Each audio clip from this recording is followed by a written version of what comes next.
Aqui no Câmara Livre, toda semana a gente traz um convidado para trocar experiências e trajetórias de vida. A facilidade do encontro de hoje é que eu conheço o convidado há bastante tempo, desde o tempo dos acordes de Maracanã. O seu primeiro disco, Levi? Primeiro disco, de 97, né? Levi Ramiro da Silva nasceu em Uru, morou um pouco em Campinas por causa das andanças da família, pela sobrevivência, os caminhos do trabalho e do mundo. Depois quase se catequizou na Estiva e nos bons ares do distrito de Pirajuí. E lá está, embora o seu paradeiro seja os palcos. Perfeito, a estrada, né? A gente trabalha com música e sempre está viajando, né? Então tem uns períodos que eu fico mais em casa, de preferência quando não tem tanta chuva, daí eu aproveito bem para trabalhar na oficina, né? Fazer instrumento, reformar. Aproveitar esses momentos que não viajo e trabalhar mais na oficina, então eu fico entre tocar e fabricar instrumentos. Deixa eu fazer um registro histórico aqui, já que o Câmara Livre é para trocar a experiência. Um dos primeiros programas do Câmara Livre, com a viola em função do disco Maracanãs, é com você. A gente tem uma fitona, agora está digitalizada, grandona. Hoje só faz tudo em cartãozinho digital. 21 anos... Caramba. De experiência de conversar com gente como você. Nossa, é chão, né, cara? É bastante tempo. E como passa rápido. E por causa de passar rápido, perguntar uma questão natural de acumulação do tempo para você.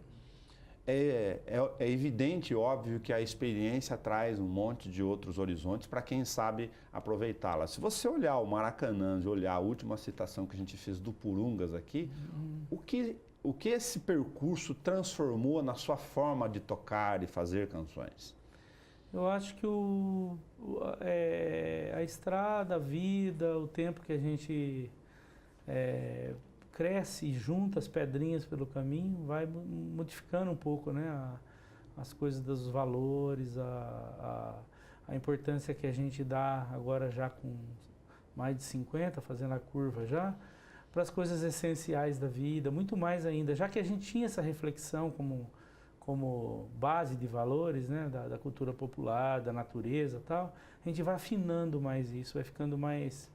E também o que melhora um pouquinho melhora bem, eu acho, o entendimento sobre o que você está dizendo, sobre a questão do tempo. A gente administra um pouco melhor o tempo, porque a gente tem muito mais ansiedade quando está começando a carreira e é difícil, é tudo difícil. Continua difícil, só que a gente leva isso de uma maneira mais suave. Mais tranquila. Mais tranquila, mas no começo é bem difícil mesmo, porque você tem criança pequena em casa para criar, um monte de questão, né? Então claro. Você vai, ainda mesmo que você tenha essa noção sobre a questão das coisas essenciais, da importância desses valores que a gente traz, a gente tem essa agonia de ter que ganhar dinheiro, né? Isso é uma questão muito difícil na vida de quem trabalha com arte. Você é um bom cigano musical, no sentido mais prático da expressão no dia a dia. Agora tem uma experiência em particular, gostaria que você comentasse dessas andanças, agora com a rede social. Aliás, há 20 anos, no mesmo programa que a gente gravar aqui, a gente não tinha essa dimensão de ver você lá nas paisagens, nos lugares, nos cantos, nos cafés, nos encontros com as pessoas. Você fez uma andança por muitas regiões do país, num programa bastante legal com alguns companheiros. Você encontrou essa música que a gente chama natural brasileira, independente, nesses grotões, na mesma dimensão que você imaginava? Eu encontrei sim. Eu encontrei também esses mesmos problemas que tem com esse mundo moderno, mais acelerado, mais cheio de informação, a história da internet e tal, ela tem já um impacto grande, apesar que o Brasil ainda não é um país que tenha isso tão disseminado, né, esse mundo virtual, assim. Tem lugares que são lugares bem, assim, inóspitos mesmo, assim, que não tem não chega a isso fácil. Sim. Né? O interessante foi por esse projeto do SESC, um projeto de circulação nacional, é poder tocar em todos os estados e confirmar, assim, pessoalmente, né, como você falou, a riqueza que tem em cada região brasileira e a sua diversidade, né? Então você ir lá para o Amazonas, que é o mundo da água, né, daquelas coisas gigantes, né, dos animais, das plantas. Depois você ir para o Nordeste, constatar, viajar 14 cidades de Pernambuco, vão citar só um estado, e não ver nenhuma água correr embaixo de nenhum rio, né? Pegar uma seca total, viajar os 3 sertões, do Cariri, do Pajeú e do Seridó, entender onde ficam esses sertões, a questão geográfica eu gosto tanto, a questão dos rios, né? Passar por Governador Valadares logo depois do acidente de Mariana e constatar essas coisas pessoalmente, né? Constatar as alegrias e as tristezas do povo brasileiro, né? Da nossa realidade em relação à presença humana, né? Se for ver, né? A gente faz uma reflexão mais humana, muito mais do que uma reflexão regionalizada, eu acho. O ser humano é o ser humano. A gente gosta de conhecer as paisagens, tudo, mas é legal encontrar o ser humano. O ser humano gosta de ser humano, né? Então essa interação é muito legal, você conhecer culturas diferentes. Então é uma riqueza, é um presente incrível, né? É uma oportunidade única, viajar todos os estados do Brasil. Levi, nos seus discos eles já contemplam essas experiências regionalistas de sons e modos de tocar e cantar e falar sobre a vida cancioneira de forma bastante sedimentada. Você já está no 11º álbum, tem uma estrada reconhecida e respeitada no ambiente em que você convive da música popular brasileira, sobretudo. O jeito de tocar em alguns desses lugares é realmente diferente, como a gente pensa do lado de cá? Pô, muito diferente, cara, muito diferente. É assim, tem músicos que eles, assim, focam num trabalho, assim, por exemplo, o músico que toca choro, por exemplo. Ele vai viajar, ele pode viajar um pouco para o lado do jazz, não sei o que mais, ou para outros estilos, mas ele não abre tanto, né? Então cada um tem um jeito de... Os meus mestres, eles sempre incorporaram a questão da música a nível de Brasil mesmo, assim. Desde o sul, vamos pensar, nas milongas campeiras, está encostado ali no Uruguai, né? Sim. Do chamamé correntino, da região de Corrientes da Argentina. E você ter toda aquela cultura do nosso sul do Brasil, que também tem uma força incrível, né? Tanto essa cultura mais nativista, a mais regionalista, como a fandangueira, a mais festiva dos CTGs. Aí você vai lá para o Mato Grosso, com aquela experiência também, né? Do Pantanal, de migração dessa música do sul para lá, misturado com outros estilos, né?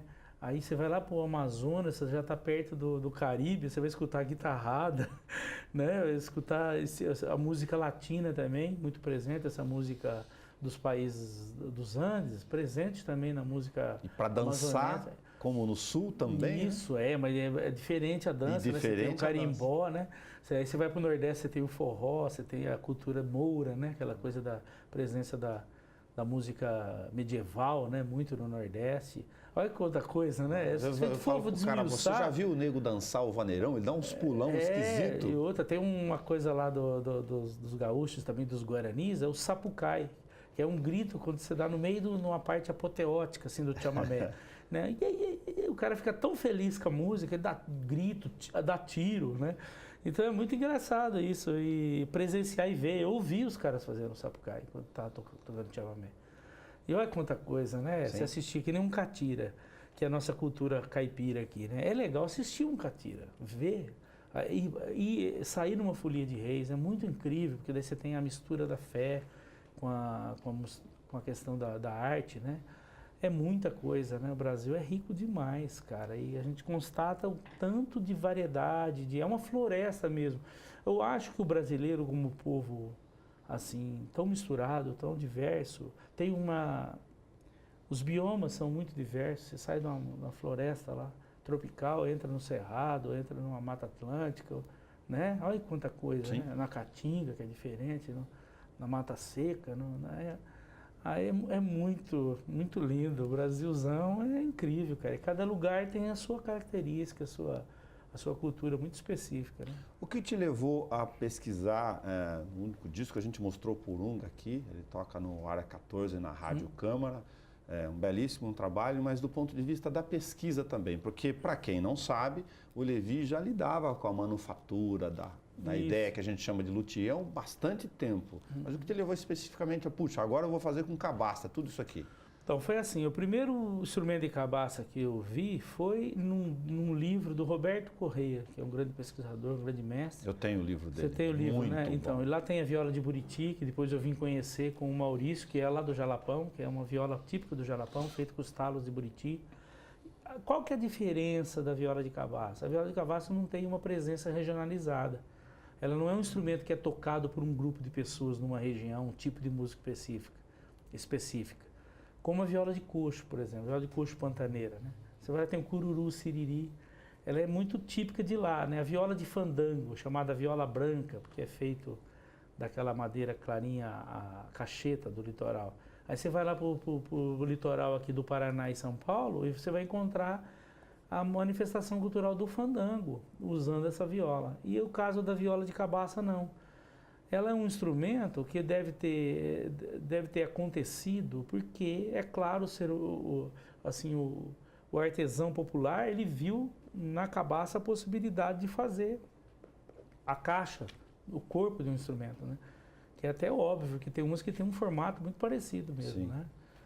Então isso daí foi uma coisa espontânea, eu acho. Foi um acontecimento espontâneo e isolado, não foi um acontecimento regionalizado. A cabaça nem sempre é uniforme. Eu vou pedir até para você pegar uma aqui para colocar então, na mão. Ou ela é sempre uniforme? Não, essa daqui, por exemplo, ela é bem simétrica, né? Eu já até abri ela numa oficina que eu dei, mas eu trouxe ela assim, porque a gente pode abrir depois para ter uma noção. Mas mesmo assim, ela não é totalmente simétrica. Então a gente gira ela para você conseguir encontrar o perfil do instrumento, né? Você falar assim, ó, essa daqui é a simetria que eu vou trabalhar. Porque às vezes o pescoço está torto para cá ou torto para lá, e você escolhe onde que você quer cortar essa cabaça para fazer. Então você gira, eu giro ela, olho bem. Aqui eu já fiz vários riscos, né? Eu defini que aqui seria a posição certinha, então eu já risquei aqui o primeiro corte e risquei o corte do fundo depois que eu cortei, né? A não simetria não significa que você não possa aproveitá-la. Não, eu fiz muito instrumento não simétrico. A única diferença é assim, que o instrumento ele pode ser destro ou canhoto. Se você tem o pescoço virado para cá e deixar ele virado para cá e fizer um instrumento destro, o pescoço vai atrapalhar você vir com a mão aqui. Então Entendi. Você escolhe para um destro um instrumento a parte do pescoço para lá. Então você escolhe o corte para ficar o pescoço para lá. É só essa questão. Mas daí você distribui o centro dela, né? Você faz um cálculo ali com uma régua do centro e marca os pontos do centro onde vai passar o braço. Eu te perguntei fora do ar, onde você encontra as cabaças? Como é que você vai... Então, a cabaça, que ela é uma planta... Deixa eu fazer um rapidinho da cabaça. A cabaça é uma planta parente das abóboras, ela dá em rama, né? Ela dá é parecido até a folha da abóbora mesmo, bem parecido. E, inclusive tem cabaça comestível, que é o caxi. Ele vai depois de maduro, enquanto ele está verdinho, você faz refogadinho e tal. Depois ele vai secar, migra toda essa semente para o centro, a polpa, né? Migra para o centro e ela fica dura, a casca dela fica dura. Então, provavelmente a história da cabaça é que ela é de origem africana e como é um fruto, desculpa. Já é um instrumento. É um fruto que flutua, então ele, assim como o coco, ele é disseminado através da água, né? Ele vai embora, a semente, esse invólucro que viaja, né? Essa casca que viaja e depois libera a semente em outra região e vai disseminando a planta, né? E ela necessariamente não tem que ter o mesmo formato, né? Às vezes ela tem um pescoço maior, um pescoço menor, às vezes ela nem tem pescoço, como essa aqui que é mais redondinha, pega para você ver, ó. Ela é totalmente redondinha, Sim. Mas não é um coité, que é aquele lá, né? Que daí entra, por isso que eu trouxe o coité. Essa planta, esse coité, o pessoal aqui, é uma planta amazonense, que é uma árvore mesmo que dá esse fruto. Ela tem uma fibra diferente, é mais fininha. E para quem está vendo, essas diferenças de tamanhos aqui, todas são aproveitáveis ou não? Tem que ter uma claro medida que sim, específica? Por exemplo, claro. Para instrumento? Perfeito, porque o que define o instrumento? O que define o instrumento é o tamanho da sua escala, o tamanho da distância que as cordas são apoiadas, né? Então, eu não, por exemplo, se eu quisesse fazer um contrabaixo com uma cabaça pequena assim, não daria para fazer, porque eu não tenho a área para gerar o grave primeiro, né? Então, existe uma proporção muito efetiva nessa questão do uso da cabaça, né? Geralmente essas cabaças menores são usadas para instrumento de percussão, ó. O maracá indígena, ó, né? A maraca, né? A calimba, que é aquele instrumento que tem umas molinhas assim que você toca, você pode fazer com isso daí. Você pode fazer o berimbau, o uso do berimbau, essas cabaças mais redondinhas, né? Tá. Usar como a cabaça do berimbau. Que o berimbau é o instrumento mais primitivo, assim, da questão dos cordofones, né? Dessa história. Eu percebi justamente isso, que a característica sonora que prevalece em todos os instrumentos que eu fabrico, né? Da rabeca, do bandolim, do cavaquinho, da viola, do violão requinto, do violão, até do contrabaixo, é essa sonoridade do berimbau, que é uma coisa que a cabaça tem. Se eu fosse reproduzir, é aquele médio, né, da cabaça.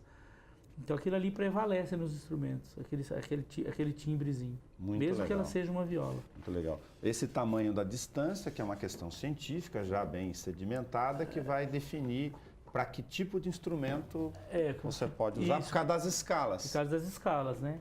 Aqui eu tenho um gabarito, né? Deixa eu pegar o danado aqui, tá duro de pegar. Pera aí. Aí, peguei. Então, hoje você tem um gabarito, que você compra uma peça, uma ferramenta, né? Que está cortada com muita precisão, com uma máquina laser, com as medidas, né? Uma tolerância de medida bem precisa, né? Antigamente eu usava um gabarito que eu prendia a régua, que é a escala, que é essa peça aqui, em cima do gabarito. Eu trouxe uma reguinha só para vocês terem ideia, né? Vamos pegar próximo da medida aqui. Aqui, ó, né? Só para ter uma ideia. Aí era com furinho, então eu pegava na mão. Você desenvolveu e fez para poder... Eu fiz. Agora não, agora você prende essa peça nessa daqui e faz numa serra circular já com a medida, com a serra na espessura certinha de você botar o traço. Então você produz muito mais rápido, né, com um gabarito tão preciso como esse, né? Esse aqui é um gabarito para fazer escala de viola, que é o 580 milímetros, e para fazer cavaquinho e bandolim, que é o 340 milímetros. Entendi. Né? Então hoje você tem maquinário e ferramentas, né, e lojas e pessoas que produzem uma ferramenta específica para luthieria. Muitas ferramentas, não só esse gabarito. Esse gabarito, como ele é digamos assim, o cerne da história técnica do instrumento, que ele tem que estar bem distribuído essas medidas pela questão da afinação, né? Hoje você tem uma condição de ter uma ferramenta muito precisa. Algumas curiosidades aqui emprestar para mim. Se do braço, se tem algumas madeiras, variações de madeiras ou específicas que você possa diversificar ou não, em cima de um tipo só? Perfeito. Eu posso assim mostrar numa sequência Claro, então, faz digamos que nós abrimos a cabaça. A cabaça aqui, eu abri ela vamos ver se eu consigo cortar isso daqui. Vai tirar isso daqui. Pera aí. Vamos abrir essa daqui primeiro. Opa, já abriu. Então depois que eu traço ela, né? Eu corto ela com uma serra, né? Corto ela com uma serra e lixo ela para ela ficar plana, né? Para ficar bem plana. Aqui eu já tirei a semente, mas ela tem esse invólucro aqui, né? Que a semente migra toda para o centro aqui da cabaça, né? Ok. Então, uma coisa importante de falar também é que eu poderia cortar essa cabaça no meio, simplesmente, e ter duas cuias. Mas eu prefiro essa lateralidade, ó. Então, essa tampa, geralmente, quase que eu não consigo usar. Porque eu arranco uma tampa e um fundo. Você não usa então, eu não faço fazer duas instrumentos. metades. Porque eu quero justamente essa lateralidade. Então, eu não quero uma cuia aqui e outra cuia aqui, né? Então, é isso. Muito Aí, legal. depois de aberto, eu vou lixando, cortando, né? Para chegar nesse ponto aqui, ó. Né? Olha lá. Eu lixei aqui, cortei o fundo, aí eu faço o encaixe para o braço, né? E essa peça aqui. E aqui no encaixe para o braço eu faço uma meia luazinha de madeira para pôr aqui e faço o corte aqui, que seria essa meia lua aqui. Eu só trouxe isso aqui, tá bem fácil de entender, para mim colocar aqui, né? E coloco cola nessa meia lua, cola aqui e aperto aqui, eu tenho o braço pronto. Então o primeiro volume da cabaça, como ele é pequeno, eu não uso para ter... Só para fixar o braço mesmo, porque não tem área suficiente para você conquistar som aqui. Entendi. Então, Entendi. nós temos só essa área aqui, basicamente. Que cola você usa? Eu uso cola de madeira. Cola de madeira normal? Né? Eu uso o Super Bonder, eu uso muito a Super Bonder, né? Essa cola instantânea. Né? Tá. E as madeiras são diferentes? Isso, aí, por exemplo, o braço eu faço de cedro e faço um sanduíche de uma madeira mais forte, que seria um jacarandá, um pau-brasil, um roxinho, para fazer o sentido de um tensor, para ele aguentar essa torção, porque a torção é muito forte. Tá. Né? Tem um tensor de metal que você põe, um parafuso que eles põem para você regular, né? Isso. Mas eu não uso porque esses instrumentos são muito leves. Se eu botar uma peça de ferro aqui, ele fica meio desequilibrado. Então eu prefiro nunca usar, uso sempre esse sistema aqui, ó. Mas a madeira de resistência dentro é necessária. É necessário porque daí você faz um conjunto. Ó, você pode ver que a madeira fica aberta em duas metades, ó. Muito legal. O desenho que tem aqui. Ele encontra, as fibras se encontram e se equilibram. Isso você usa fazer em todo o instrumento. Aqui o tampo também são duas metades iguais, o fundo são duas metades iguais. Então continua trabalhando no mesmo princípio, né? Fixando o braço, fazendo o lixamento para liberar aqui, para o tampo entrar aqui e ficar nivelado com o braço, né? E aí cada madeira, o caso da escala, ela é usada uma madeira dura, certo? Porque você põe os traços aqui, toca apertando as cordas de aço. Se for uma madeira muito macia, ela começa a comer essa madeira. Então ela tem que ter essa resistência. O caso do cedro para o braço, mogno ou outras madeiras usadas, o cedro é considerado a mais nobre porque ela é uma madeira equilibrada, ela recebe água e libera água sem empenar muito. Esse princípio chama uma madeira higroscópica. Ela recebe água e libera água sem empenar muito. Por isso que as janelas de porta de casas antigas eram feitas de cedro. Porque elas não empenam, né? Fiz uma portinha para a casa de máquina no quintal de casa, lá na madeira errada. No segundo dia ela não empena tudo. Então, aqui não pode empenar. Então, o uso as escolhas das madeiras é impressionante. E a outra questão também da escala, por que ela é uma madeira escura? Isso aqui é uma questão estética, né? Porque, por exemplo, a madeira mais nobre usada para escala é o ébano africano. Aí você tem o jacarandá, que é essa daqui, né? Tem o roxinho, tem outras madeiras que se usa para escala também. Mas essa questão estética acontece muito, de você usar as madeiras duras mais escuras para elas contrastar com as madeiras claras mais macias, mais leves, né? No caso do tampo, né? O tampo aqui, no caso desse instrumento, vai ser um tampo de abeto alemão, né? Abeto alemão? Abeto alemão. É um pinho europeu, né? Os pinhos de regiões frias, o canadense, o europeu, é muito usado. No caso desse daqui, ó, dessa outra peça que é o fundo, é um pinho canadense, ó. A diferença da cor, ó, tá vendo? E a dureza, a resistência desse pinho é diferente. Eu compro mesmo, essa madeira tem que comprar. Essa madeira tem fornecedores de madeiras, né, para luthieria, né? Legal. Então eu vou fazer o fundo com essa daqui, ó, com o cedro canadense, e vou fazer o tampo com o abeto. Só falar rapidinho dessa madeira. Por que essa madeira, então? Porque as madeiras de regiões frias, elas crescem lentamente. São madeiras que têm a densidade leve. E olha, você pode ver os risquinhos do crescimento da árvore, né? Cada 2 riscos desses daqui, eu não sou especialista, mas eles correspondem tipo um ano de crescimento. Você tem um risco que ele representa o outono e o inverno, que é mais escuro, que ela cresce mais sofrida, né? E um risco mais claro, que seria a primavera e o verão. Legal. E também o histórico da madeira, né? Por aqui você vê a idade da madeira, né? E o jeito de cortar. E a importância dessa madeira ser dessa forma, porque isso aqui é o coração da sonoridade do instrumento, o tampo. O cavalete vai estar preso aqui e ele torce o tampo, ele faz essa função, né? Ele fica preso aqui e transfere a vibração. Então essa madeira, por ter os riscos assim, ela é resistente nesse sentido e flexível nesse. Ó. Então, ela é resistente onde tem que ser e flexível para poder dar o som. Por causa do nível de tensão. De tensão. Então ela já colabora, porque ela tem as fibras assim, você quebra ela fácil assim, mas assim não. Então ela trabalha muito positivamente para essa questão. A distribuição do peso, tensão sobre o tampo lá. Perfeito. Muito legal. É basicamente isso o instrumento, né? Ele é o quê? Ele é uma estrutura que ele tem que receber essa tensão e reproduzir uma sonoridade, né? por essa caixa acústica, já que ele é um instrumento acústico, né? Por isso que tem essa abertura dentro da caixa. Então, quando o tampo vibra, ele produz som interno e som externo. E a combinação desses dois sons é o som do instrumento. Então, a combinação da caixa acústica com esse som externo produzido. Tá. A cabaça, comparada com a outra viola que você já fazia das outras madeiras, ela tem uma disseminação de som muito diferente, específica? Tem. É como eu falei, assim, lembra muita coisa do berimbau, né? Se você pegar uma coisa básica, assim, um movimento básico.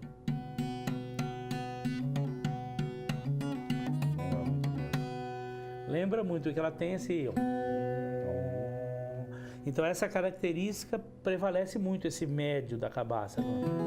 Ela é uma viola, você tocar, às vezes a pessoa não vai perceber, né?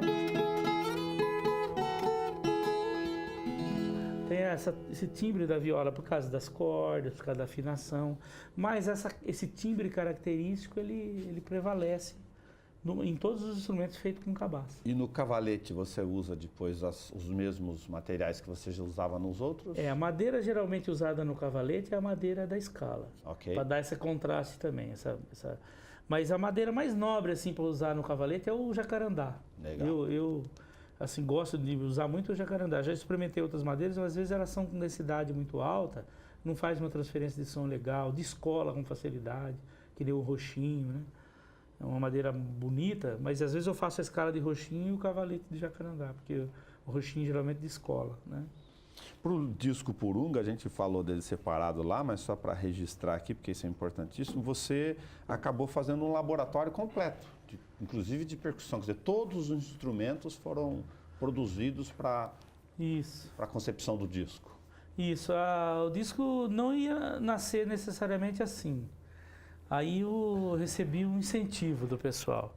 E teve músicos que, então você faz um bandolim para mim tocar o bandolim. Aí eu falei, olha que legal. Então você faz um lap steel, que é que nem uma guitarra havaiana, o Ricardo Venini, eu gravei quase todo o disco lá no Ricardo, praticamente todo o disco lá. Ele falou, Levi, constrói tudo de cabaça. Então eu falei, é isso que eu quero fazer. Porque você tem os instrumentos de percussão. O único instrumento que eu não fabriquei do disco foi o pandeiro que eu usei, do meu irmão. Okay. E o instrumento que o percussionista que tocou no disco, o André Haas, trouxe da África, que também é de cabaça, o calabás, que são cabaças gigantes, grossas assim. Tem uma grande que você põe água dentro e põe uma outra para poder tocar, fazer aquele grave. Então todo o grave do disco é esse instrumento, o calabás. Ao você fazer música e lidar com o lado do luthier, você tem uma outra experiência que só quem compõe sem esse conhecimento e essa vivência não tem, por exemplo, que é essa relação do significado dos sons, da produção dos sons para você, inclusive se isso tem influência ou tem alguma relação com alguma coisa que você compõe. Então, eu acho que assim, como eu trabalho fabricando instrumentos despadronizados, que é bem assim, importante a gente salientar isso, que não é instrumento para competir com um instrumento assim, convencional. Okay. Né? Uma viola de cabaça, ela não é para competir com uma viola feita de madeira, são materiais diferentes. Acho que o grande assim, valor que eu dou para essa questão é essa questão dos timbres, né? Da descoberta de alguns timbres interessantes. Legal. Né? Porque vai ser sempre uma surpresa, não dá para você prever totalmente o que vai acontecer com o instrumento, pelo motivo de cada cabaça ser única, formato único. Né? Eu vario muito com a madeira também, né? E eu faço de um jeito bem espontâneo, que eu vou construindo e vai ocasionando coisas em função desse formato torto das cabaças, outros, que eu vou adaptando para poder conseguir finalizar esse instrumento. Então, realmente, eu não consigo criar um padrão, né, com um instrumento tão assim inesperado, né? A gente tem um certo controle em questão técnica, espessura de tampo, uso de uma madeira legal. Então, você tem uma certa expectativa de que o som vai ficar legal, a afinação vai ficar legal.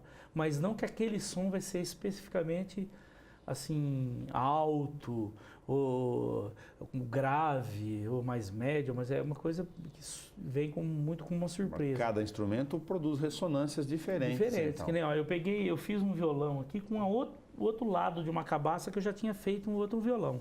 Uma cabaça bem grande, pode ver que eu tinha que cortar ela aqui, que ela era gigante. Aí eu ia ficar com um bracinho muito curto se eu respeito o tamanho dela. Braço né? largo, esse? E aí eu fiz um violão, isso aqui são as medidas de violão mesmo, e um tampo de tamboril, que é uma madeira brasileira parecida com cedro, né? E aqui o braço é mogno, ó, né? A escala dele é jacarandá no cavalete Muito também. bonito, madeira. Esses pontinhos são estéticos? É só um enfeite que eu faço, Enfeite. né? Eu comecei a desenvolver os instrumentos de cabaça e coisas que eu assim coloquei, né, que são fundamentais é a travessa que segura essa torção, porque esse pescoço da cabaça ela não aguenta essa torção. Ok. Se fosse um instrumento convencional, ele tem esse lateral e essa lateral resiste, ela faz uma estrutura que resiste a essa torção. E aqui não tem essa lateral, né? Então eu coloco uma travessa que sai aqui do braço, que vem numa outra travessa que vem aqui no fundo. Então ela cria tipo uma mão francesa que segura. E outro detalhe que eu desenvolvi foi essas bolinhas, né? Porque não tem como você passar uma tupia, é torto aqui essa lateral, então não tem como você apoiar, passar uma tupia para você botar filete tradicional, aquele filete tradicional do instrumento, né? Então isso aqui fica só com uma questão estética. Tem gente que acha que é cravilha para segurar, mas não é. Né? E aí você tem um violão totalmente também, né? É um violão, né? Vai ter as características, né, de um violão normal, mas traz lá no íntimo dele esse timbre da cabaça. Você usa com amplificação, sem amplificação? Esse não está amplificado, que eu não tenho trabalhado com esse instrumento, só gravado, né? Tá. Mas a minha viola que eu circulei aqui 2 anos, né, e faz tempo que eu trabalho com ela, já é captada. Tá. Esses instrumentos você pode colocar qualquer tipo de captador. Captador de contato, captador de cavalete, é um instrumento normal, um instrumento acústico normal. A única coisa que é feito com a cabaça, né? Que no começo até tem essa curiosidade por ser bem exótico, digamos assim, o instrumento. Mas a gente tentou trabalhar essa questão técnica para a pessoa que adquirir um instrumento de cabaça ter um instrumento para tocar, não para pendurar, porque é bonito, porque é curioso, né? Mas é isso, é um instrumento assim para se o músico encaixar dentro do seu trabalho, assim como tem tantos músicos, né? São inúmeros. Eu estava separando assim na minha memória pessoas que têm instrumentos feitos por mim de cabaça, que utilizam e usam mesmo assim para trabalhar, para tocar, são mais de 40 músicos, né? Então eu fico muito feliz por esse resultado. Muito legal. Né? Que é uma coisa eu tenho que uma viola sua no outro que modelo. Que é o sistema escavado antigo que eu fazia. Legal. Muito bom. Você comentou uma questão na oficina do SESC, que eu acompanhei lá um pedaço, de uma questão fundamental, sempre pensando que às vezes a gente acha que coisas óbvias para a gente, mas o público em geral não sabe. O instrumento foi feito para ficar afinado. Perfeito. Para suportar essa tensão natural o tempo todo. Então, ó, que nem esse cavalete colado no tampo, é um cavalete que aplica a força de torção aqui no tampo, né? Se fosse um cavalete sobreposto, que nem um de um violino, ou de um violoncelo, ou de uma guitarra semiacústica, ele tem um cordal que é preso aqui, ó, a corda é fixa aqui atrás. E o cavalete aperta só o tampo, ele não torce o tampo. A corda passa com um certo ângulo aqui, né, porque o braço ele tem uma inclinação para poder dar essa altura para pressionar. O outro cavalete sobreposto, então ele só aperta o tampo, esse não, esse torce mesmo. Então você tem um abauloado aqui, um afundamentinho aqui, mas ele estabiliza, chega uma hora que ele estabiliza, porque os leques que foi construído aqui dentro, né, que no tampo a gente não deixa o tampo cru assim, a gente coloca vários leques e travessas aqui dentro, que são para ajudar essa torção e para distribuir esse som aqui dentro, né, através do tampo. Então o instrumento tem que ficar afinado, ele vai chegar uma hora que ele estabiliza, ele para. É isso que o luthier batalha para construir, um instrumento que resista essa torção, dê um som interessante, né? Mantém as questões técnicas de distância para afinação, não sofra nenhuma...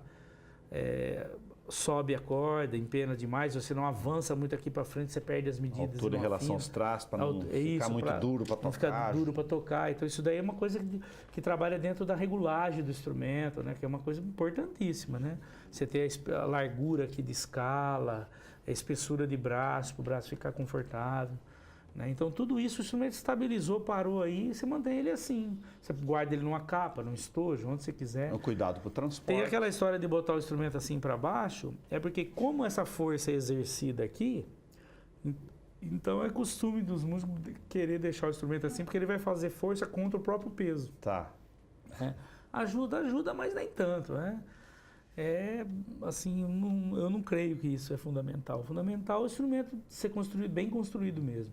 E ele não pode levar choque, né? Você vai transportar ele no avião, por exemplo, o cara jogar o estojo, ele está sob tensão. Aquela batida lá dentro do estojo, mesmo que esteja protegido, com espuma e tal, aquela pancada, o instrumento está sob tensão, às vezes ele racha, quebra. Então não pode cair, o instrumento não pode cair, você não pode bater ele. Se ele cair, ele vai quebrar, quebra a mão, quebra a tarraxa. Não pode cair, o instrumento ele tem a sua fragilidade e a sua força, né? Ali tem o seu limite, né?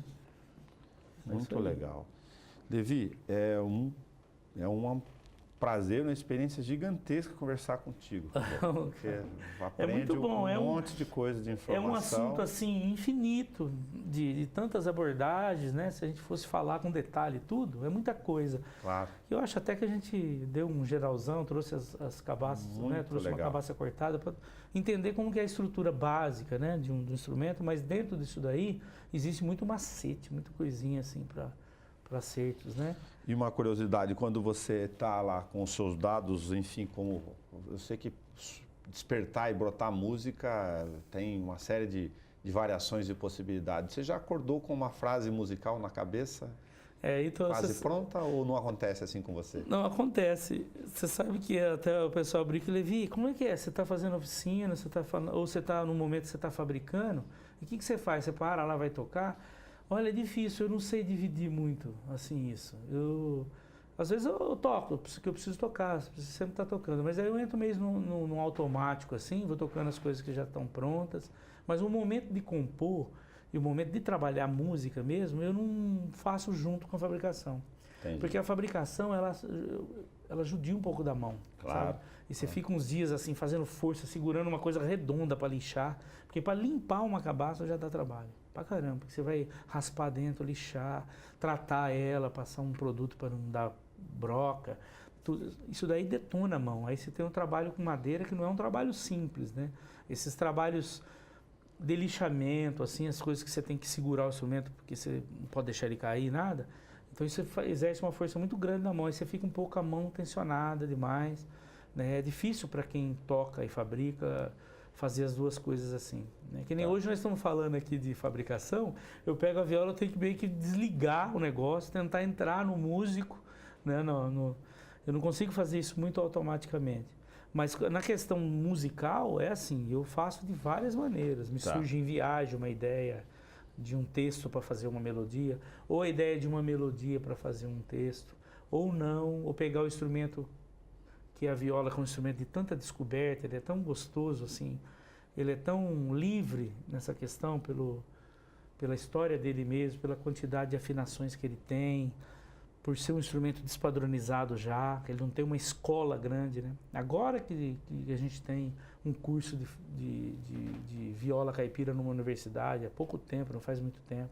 Então a viola está ocupando um espaço dentro da história como instrumento, como todo instrumento aconteceu com o violão mesmo, né? Instrumento marginalizado, antigamente, que era tocado por vagabundo, por ladrão, não sei o que mais. Depois entrar dentro das casas, né? O violão, tô falando. Aí chegar lá o André Segovia escrever, né, pro violão, disseminar o violão ele e outros grandes violonistas. Aí a viola está acontecendo isso também. Você tem a geração no Brasil dos mestres antigos, né, de Tião Carreiro, tantos outros mestres, né, Bambico, os mestres dos sertões também, que não são tão famosos, né? Aí você vem para a geração pós esses mestres, até a geração nossa, a geração que está vindo, né, já tocando tudo quanto é estilo, né? Porque a viola, a vantagem da viola é que é um instrumento que evoluiu porque ela não ficou presa num tradicionalismo só. Ela está na mão de músicos de diferentes formações hoje, né? Você tem músico de formação erudita tocando viola, de formação popular que toca choro, tocando viola, que toca música popular, tocando viola. E assim, por aí vai, roqueiros, né? Você tem a viola tocando rock, blues, tudo na viola, né? Então, é por isso que ela evolui. E eu gosto dessa mistura, eu sou a favor dessa mistura. Eu acredito que as coisas são como a natureza, né? Não são tão fechadinhas para a gente colocar numa caixinha que nem a gente quer, dentro da história da matemática e da física. Ela é toda viva, né? Em constante transformação. E a música é assim, então a gente tem que se permitir, né? Assim, essa invasão é natural, é uma coisa natural, todas as invasões, né? E ter esses dois polos e equilibrar eles, né? As pessoas que são mais tradicionalistas são importantes, e as pessoas que são mais vanguardistas, né? Mais experimentais, que eu me considero, são importantes também. A gente vai equilibrando e vai fazendo a música, né? Fazendo a nossa história, que é diferente da história feita há um tempo atrás e vai ser diferente das que vão fazer daqui para frente. Levi Ramiro da Silva, é um prazer absoluto conversar com você aqui. É uma forma também de homenagear você, a música, a tua trajetória bastante respeitada. Você sabe o quanto a gente respeita o teu trabalho experimental, de busca de informação e de lida além dos sons e com o instrumento que você tanto gosta no dia a dia. Pô, Nelson, obrigado, cara. Eu fico feliz de estar aqui mais uma vez, né? Olha, a gente já fez tanta coisa junto aí e a gente está pontuando, né? Essa questão de há 20 e tantos anos atrás a gente está fazendo essa matéria e agora passou, a gente está aí, né? Com fé, né?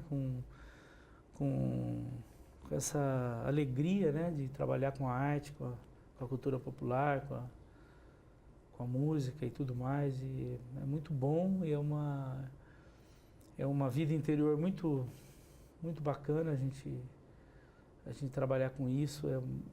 Tem as dificuldades, mas também tem as suas vantagens, né?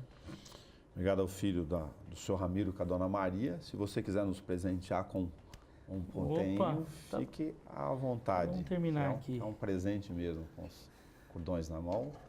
Aí. Vou deixar o Ramiro conosco aqui. Levi Ramiro da Silva, de Maracanã, Zapurunga.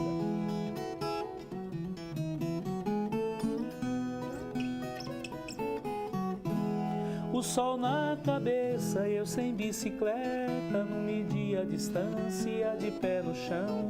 Buscar pindaíba, buscar manga espada, não tinha medo de nada, só de assombração.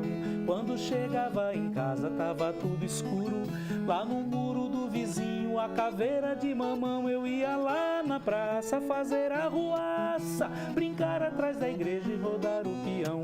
Eu ia lá na praça fazer arruaça, brincar atrás da igreja e rodar o peão.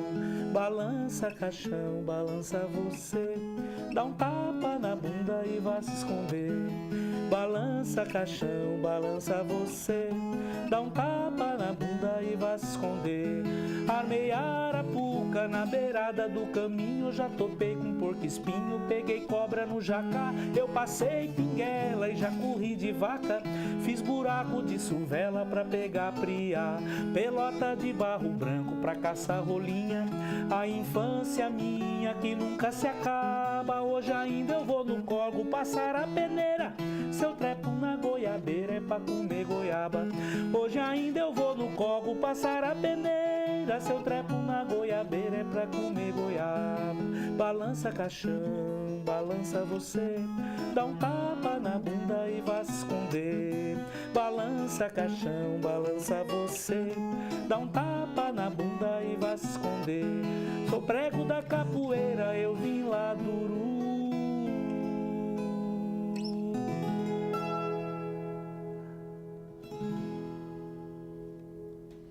Muito obrigado.